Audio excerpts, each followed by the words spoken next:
వరంగల్ తూర్పు నియోజకవర్గంలోని ఎల్బీ నగర్ ప్రాంతంలో ఉన్న క్రిస్టల్ గార్డెన్లో ఆదివారం సాయంత్రం మైనార్టీ సోదరుల కోసం మాజీ ఎమ్మెల్యే నన్నపనేని నరేందర్ ఆధ్వర్యంలో ఇఫ్తార్ విందు కార్యక్రమం ఘనంగా నిర్వహించారు. ఈ సందర్భంగా నన్నపనేని నరేందర్ మాట్లాడుతూ పవిత్ర రంజాన్ మాసాన్ని పురస్కరించుకొని ముస్లిం సోదరులు ఆచరిస్తున్న ఉపవాస దీక్షకు గౌరవం తెలుపుతూ తూర్పు నియోజకవర్గానికి చెందిన మత పెద్దలు, మసీదు కమిటీ సభ్యులు, మైనార్టీ సోదరులు, ప్రజాప్రతినిధులు, పార్టీ నాయకులు, కార్యకర్తలు పెద్ద సంఖ్యలో పాల్గొన్నారు. గతంలో భారత రాష్ట్ర సమితి ప్రభుత్వం మైనార్టీల అభివృద్ధికి పలు సంక్షేమ కార్యక్రమాలు అమలు చేసిందన్నారు. షాదీఖానాల నిర్మాణం, మొజ్జన్లు, ఇమాంలకు నెలవారీ గౌరవ వేతనాలు, మసీదులు, ఆసూర్ ఖానాలు, జెండా గడ్డల, దర్గా అభివృద్ధికి నిధులు కేటాయించడం వంటి కార్యక్రమాలు బీఆర్ఎస్ హయాంలో విస్తృతంగా జరిగాయని తెలిపారు. ప్రస్తుతం ఉన్న Bharatiya Janata Party, Indian National Congress ప్రభుత్వాలు మైనార్టీల సంక్షేమంలో ఆ స్థాయిలో చర్యలు తీసుకోలేదని ఆయన విమర్శించారు. మైనార్టీ సోదరులందరికీ, సోదరిమణులకు, ఇమాంలకు, మౌజాన్లకు, మత పెద్దలకు, మా మిత్రులందరికీ, వేదిక మీద ఉన్నటువంటి మా మిత్రులందరికీ, పెద్దలందరికీ ఈరోజు ఇచ్చేటువంటి ఇఫ్తార్ విందుకు వచ్చిన ప్రతి ఒక్క మైనార్టీ పెద్దలందరూ కూడా పేరు పేరున నా హృదయపూర్వక నమస్కారాలు. ముఖ్యంగా మీ అందరికీ ఎప్పుడు మీలో ఒకటిగా కలిసి ఉన్నాను.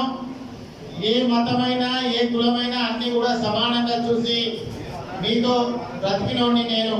ఇంతకుముందు నా మిత్రుడు, నా కాలేజ్ నుంచి నా క్లోజ్ ఫ్రెండ్, ఈరోజు ఏదైనా తప్పు చేస్తే తప్పని నివేదించేవాడు, మంచి చేస్తే మంచి అని చెప్పేవాడు. ఆయనకు నేను ప్రత్యేకంగా కృతజ్ఞతలు చెప్తున్నాను. ఈరోజు వరంగల్ తూర్పు నియోజకవర్గం మైనార్టీ సోదరులందరికీ నేను మనసు పెట్టి షాదీఖానా కట్టించాను, నేను మనసు పెట్టి జెండా గద్దెలు కట్టించాను.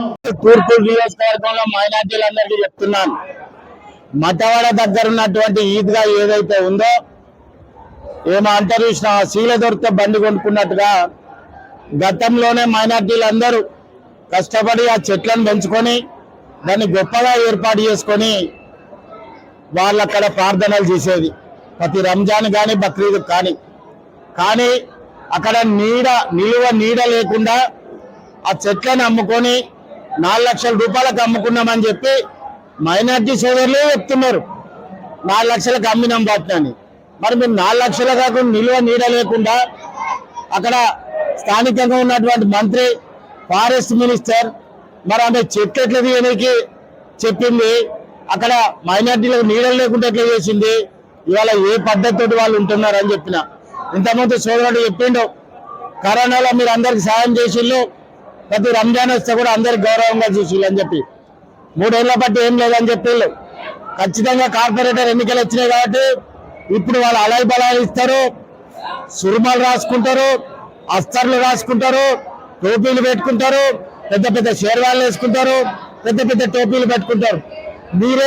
వాళ్ళే మీరు అన్నట్టుగా మంచి కమలాసన యాక్టింగ్ చేస్తారు.